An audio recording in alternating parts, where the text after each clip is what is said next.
All right, so I have another one here for us today. This one's going to be talking about the prophets, who they were and who they are today. I think I can make a really strong case for this, and I think that this is truly the direction that everything is going in our society because we must remember that everything is theater to some extent, um, especially with the devil, especially with Lucifer. So it's important that we have to be able to recognize these things, and they're not easy to recognize. It takes a while to see it, but once you see it, you can't unsee it. Um, so here's what I'm going to go ahead and share with you all here today. So when we think of prophets, we think of somebody who like directly speaks with God, and while sometimes that's the case, sometimes it's not directly the case. If you know, like, not everyone is Moses, not everyone is Elijah, for example, but there are prophets that exist outside of that. It's very important to keep in mind, because there's numerous prophets mentioned and unmentioned in the Bible, guys. It's not just like, oh, these are the only ones. It's like, no, like there are more. There's this whole false prophet thing we'll get into later. That that is proof in of itself that there are more than just like a small few specific prophets. It's like, sure, there's a small few specific important ones for the grand scheme of the Bible and of creation, yes, but there are multiple prophets throughout history. There always has been. So, what are the characteristics then of a prophet if they do exist in number, like I'm arguing? They speak God's message, often delivering warnings or instructions or revelations from God Himself. Their words essentially carry divine authority as if God Himself were speaking. So it's important to truly listen to these people as long as you can discern that their words are from that of God. And that's the thing. The prophets, they'll have this deep connection. They'll have this intimacy with God. Like, they'll be very godly people. You'll know them by the fruits of their labor, right? You'll know them by the words that they say. If what they're saying is true and holds weight, you will see it come true in the future. They're attentive listeners to God's will, and they seek to understand His will. See, they're not looking to justify themselves. They're not looking to justify themselves at all. They're not looking to gain any worldly power or anything like that because they have these skills, these gifts of perception. No. They are looking to understand and see what God's will actually is for us in our lives. They're looking at how they live their life and trying to live it in the same way, and also they're trying to get others to live the same way because they have so much love in their heart. So then I guess that leads to the next thing. They live in alignment with God's will and strive for righteousness. This isn't people who are trying to place themselves above others or think themselves greater than others just because they have a close relationship with God. Quite to the contrary. They want to go ahead and try their best to get other people to live the way that God had intended, because if you don't live how God intended, you bring judgment upon yourself. You bring God's judgment upon yourself. Because again, God is a jealous God, right? Like, He wants you to love Him because He knows it's right for you to do so. So in the same way, these prophets, when they're here on earth, they are ministering to people. They are talking with people about God on the daily. They are trying to get people to turn from their ways and to seek the right God, to seek Yahweh. The next thing, they interpret current events and social issues through a divine lens. This one is extremely important, okay? Because who is that today? I want you to sit with that for a second, okay? Just as Elijah, Elisha, John the Baptist, just as Jeremiah, Isaiah, right? Moses, these prophets, just as they were having to live through current events and also interpret those through the way that God wanted them to, they were doing so through a divine lens. They were really specifically looking as to how God would see it. That's the same way that we should frankly try to live our lives today. They would then try to discern God's perspective on the world and its challenges. Okay, like, they weren't looking to gain anything from it. They were looking to simply live the way that God had intended for them, and not only them, but their hearts poured out, so then the rest of the world as well. And sometimes that would go well, and sometimes that wouldn't go well, right? Sometimes the prophets were revered and treated with respect as they should be because they're trying to keep people on the godly path. Other times when you had a wicked generation, what would a wicked generation do? It would kill the prophets. And I'll get to that one here in a second. But these prophets, they typically speak out against injustice, oppression, and idolatry. You know, what, like idolatry, that'd be turning and focusing on things other than that of God himself. Injustice, oppression, that's pretty self-explanatory. Prophets are also not afraid to speak the truth, even if it's unpopular or challenging. See, people have this perception, wrongly so, that all the prophets throughout history were loved and revered.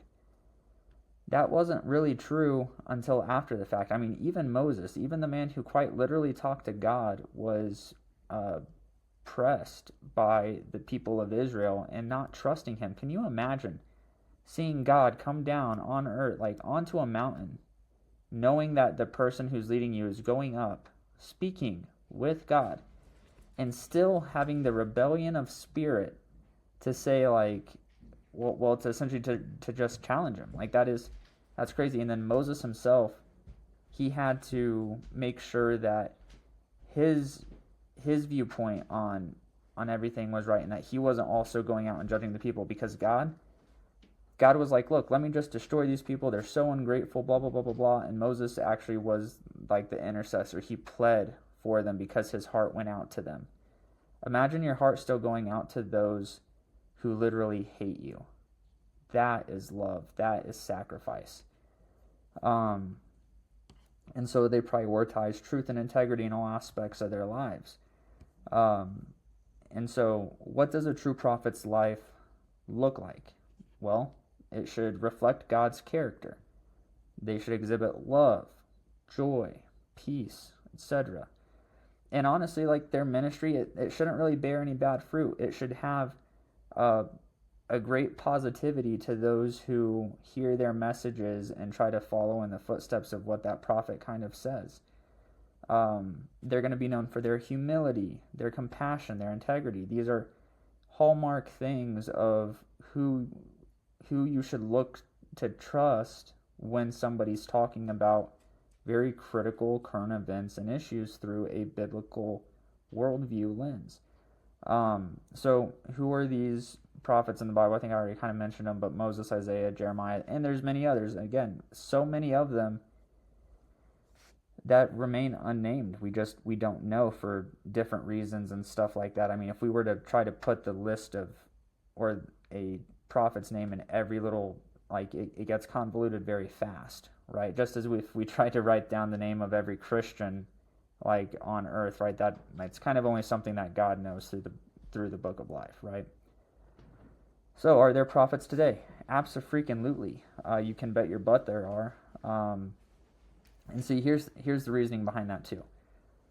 We live in a different society where we are constantly tried to just like claim something and be something, when that's not really the case. No one who's actually a prophet is going to come out and say, oh yeah, I'm a prophet of God, like, yeah, here I am, trust me, I'm a prophet of God. Like, no one's going to come out and say that, right? Nobody ever really did. In fact, I mean, even Moses was scared, right? Because he was like, bro, look at me, look at what I've done. Like, I'm supposed to be a prophet? Like, are you kidding me? Like, they almost try to deny it because they don't want the stress. They understand how important something like that is, and they almost can't handle the overwhelmingness of the responsibility of which that they have. And so with that said, not only would they try to deny themselves kind of being a prophet, like, they're not just going to take up that mantle, so to speak, and put it in their Instagram bio that they're a prophet of God or something. Most of the time, the population would either truly recognize them at the time, which again, it's rare for a society to do that, but it's possible. It's happened before we've seen it. However, most of the time, people wouldn't realize someone was a prophet until it was already too late. Either they had died, like, of natural causes, or they were killed, and when they killed them, they didn't recognize until after the fact that this person was actually a prophet. This is like that scene in The Chosen, right? Where people, the Pharisees, as he was referencing, he like lifts up his hand in that scene, and he's like, if only I had lived in the days of my fathers, I would have not have taken part in shedding the blood of the prophets. Yet it's through their actions that they now and will reveal that they are the same, or that they are the sons and the daughters of those who murdered the prophets. We see this today. We see this today.